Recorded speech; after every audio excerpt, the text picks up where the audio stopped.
Siguiendo con las clases de oído, toca hablar ahora de oído interno, quizás la clase más larga y un poco más complicada de entender. El oído interno va a estar situado en el espesor de la porción petrosa del hueso temporal, por detrás y medial a la cavidad timpánica, que sería el oído medio. Va a estar constituido por dos partes, una es el laberinto óseo, que van a ser una serie de cavidades óseas que van a estar intercomunicadas, cóclea, vestíbulo y conductos semicirculares. Y por otro lado va a estar formado por el laberinto membranoso, que van a ser una serie de sacos de paredes membranosas que van a estar alojadas en el laberinto óseo. La importancia del laberinto membranoso es que de él nacen las vías nerviosas vestíbulo-cocleares. Las cavidades del laberinto membranoso van a estar llenas de un líquido que se denomina endolinfa, y entre el laberinto membranoso y el laberinto óseo vamos a encontrar otro líquido que va a llenar el espacio situado entre ambos laberintos, que se denomina perilinfa. En la imagen de la derecha podemos ver dónde proyectaríamos el oído interno y el nacimiento del nervio vestíbulo coclear desde lo que sería una vista superior de la base del cráneo. Entonces, como dije recién, el laberinto óseo va a estar formado por tres porciones.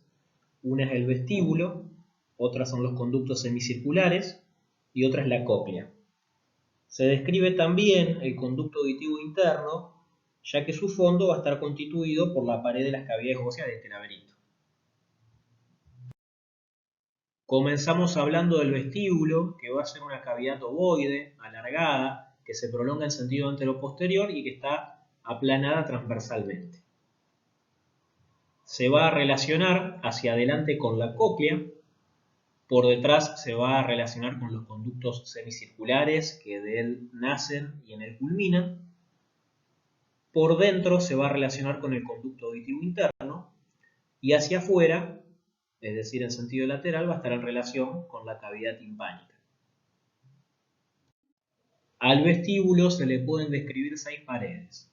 La pared lateral es la que observamos en la diapositiva anterior, que va a estar en contacto con la cavidad timpánica, que está formada por una delgada lámina ósea en la cual vamos a observar estructuras que se van a corresponder con lo que es la pared laberíntica de la cavidad timpánica, ¿sí? Vamos a observar tanto la abertura de la ventana oval donde se apoya el estribo, como también la abertura de la ventana redonda que se va a comunicar, que va a permitir, mejor dicho, la comunicación entre el vestíbulo y la cavidad timpánica, separado por la membrana secundaria del tímpano.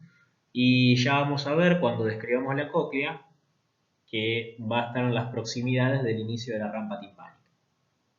Si nosotros retiramos esta pared lateral y retiramos el laberinto membranoso, vamos a poder observar lo que sería la pared medial del vestíbulo, en la cual vamos a describir una serie de fosas o depresiones sobre las que se apoyan los sacos del laberinto membranoso.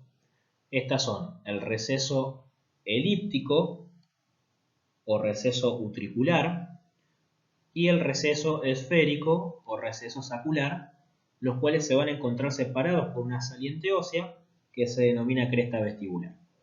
Por debajo de estos vamos a encontrar el receso coclear.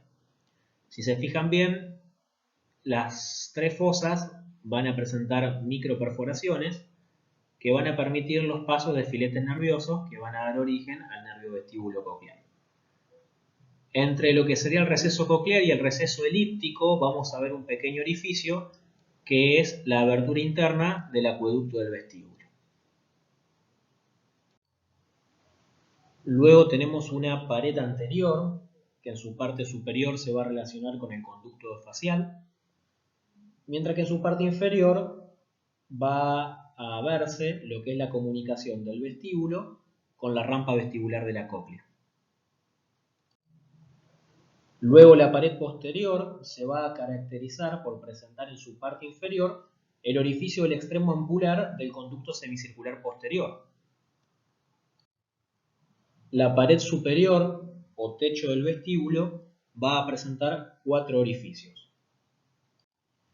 2 orificios posteriores, de los cuales el lateral corresponde al orificio no ampular del conducto semicircular lateral y el medial corresponde al orificio común de los dos conductos semicirculares anterior y posterior.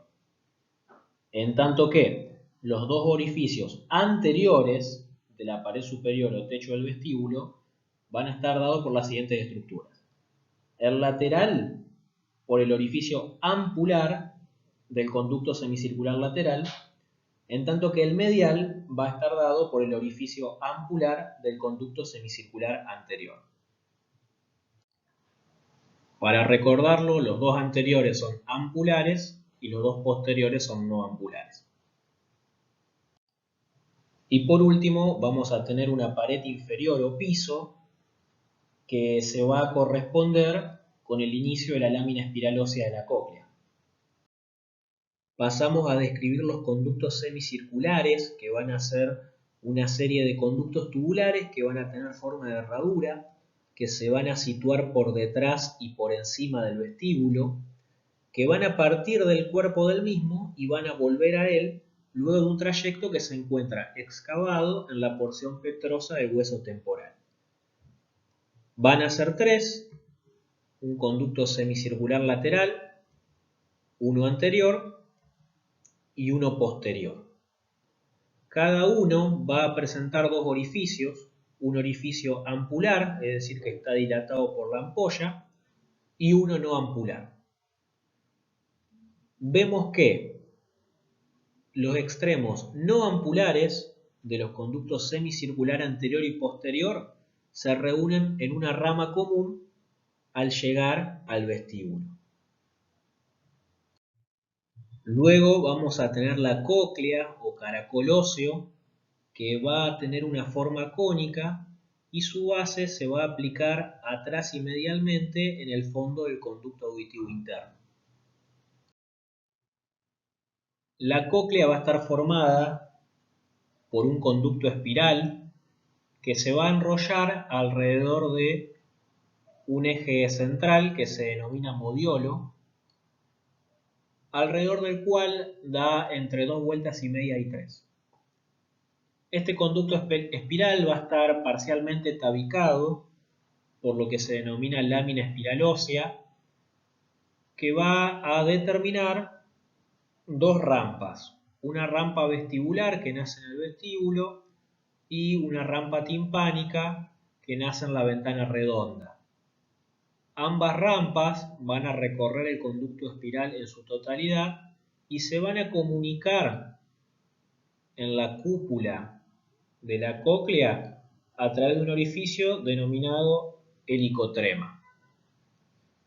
Hay que destacar que la lámina espiral ósea no tabica de forma completa el conducto espiral, sino que va a presentar un borde libre donde se va a alojar parte del laberinto membranoso representado por el conducto coclear. En tanto que la parte medial de la lámina espiral ósea, que se adhiere al modíolo, va a presentar perforaciones a través de las cuales van a pasar filetes nerviosos que van a terminar constituyendo el nervio coclear. Por último, describimos el conducto auditivo interno, que va a ser un conducto óseo por el cual van a pasar diferentes estructuras vasculares y nerviosas.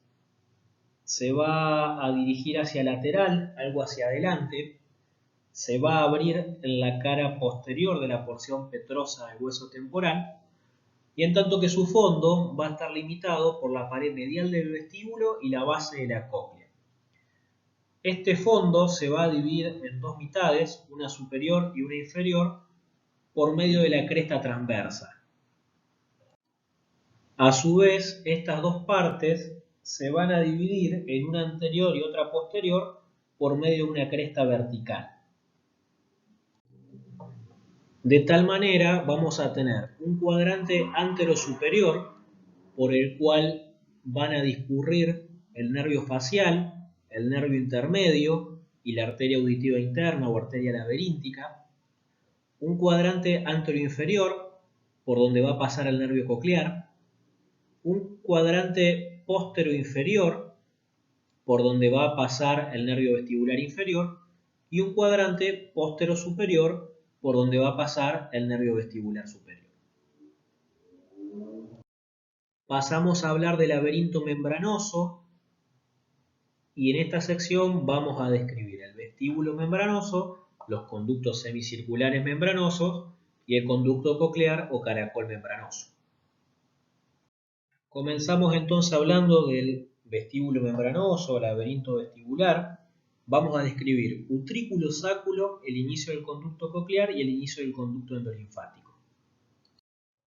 El utrículo va a ser un saco pequeño que se va a apoyar sobre el receso utricular del vestíbulo óseo, que en su superficie inferior y medial va a presentar la mácula del utrículo que contiene el epitelio sensorial.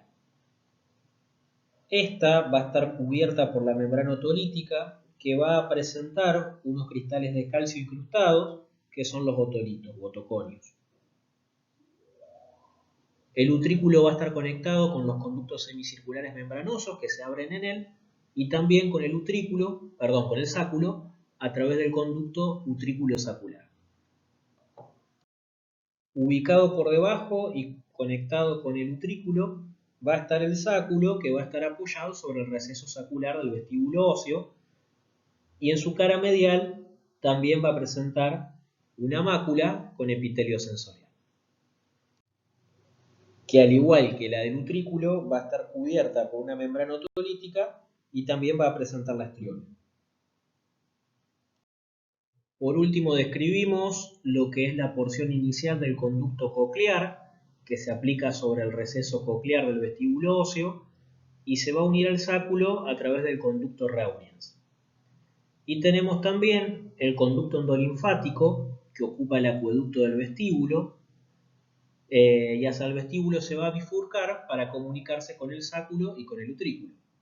En tanto que hacia la porción petrosa del hueso temporal va a terminar en un doblez de dura madre, que es el saco endolinfático. Pasamos a los conductos semicirculares membranosos, que van a ocupar los conductos semicirculares óseos. Se van a abrir en el utrículo por dos orificios no ampulares y por tres orificios ampulares. Estos orificios ampulares presentan en su parte medial las crestas ampulares, que no son otra cosa que terminaciones nerviosas del nervio vestibular. Por último, el conducto coclear va a estar situado en lo que sería la cóclea ósea, va a ocupar el espacio comprendido entre el borde libre de la lámina espiral ósea y lo que sería la pared lateral del conducto espiral. Va a estar interpuesto, como vemos, entre las rampas vestibulares y timpánicas. A su vez, en la imagen de la izquierda podemos observar cómo se comunica con el sáculo a través del conducto Reunions. Si nos fijamos en la imagen de la derecha, vemos que el conducto coclear, dentro de lo que sería el conducto espiral, va a estar limitado lateralmente por el ligamento espiral, que sería un engrosamiento del periósteo. Adelante va a estar limitado por la membrana vestibular o de Reissner, que lo separa de la rampa vestibular. Y por detrás va a estar limitado por la membrana espiral, sobre la cual se va a apoyar el órgano sensorial, que sería el órgano espiral o de Corti. Dentro del oído interno vamos a encontrar dos líquidos que van a ser claros, incoloros y van a estar ampliamente comunicados, que van a ser la endolinfa, que va a ocupar las cavidades del laberinto membranoso, y la perilinfa, que va a ocupar las cavidades comprendidas entre el laberinto óseo y el laberinto membranoso. La irrigación arterial va a estar dada fundamentalmente por lo que es la arteria laberíntica, la cual suele ser rama de la arteria cerebelosa anteroinferior o bien de la arteria basilar, y va a ingresar a través del conducto auditivo interno a través de su cuadrante anterosuperior. Una vez en el oído interno se divide en sus dos ramas terminales, que son la arteria coclear común y la arteria vestibular. En tanto que el drenaje venoso va a estar dado más que nada por tres venas. Una es la vena laberíntica, que va a drenar al seno petroso inferior. Otra es la vena del acueducto vestibular, que va a drenar en el seno petroso superior. Y por último tenemos la vena del acueducto coclear, que va a drenar directamente en la vena yugular interna.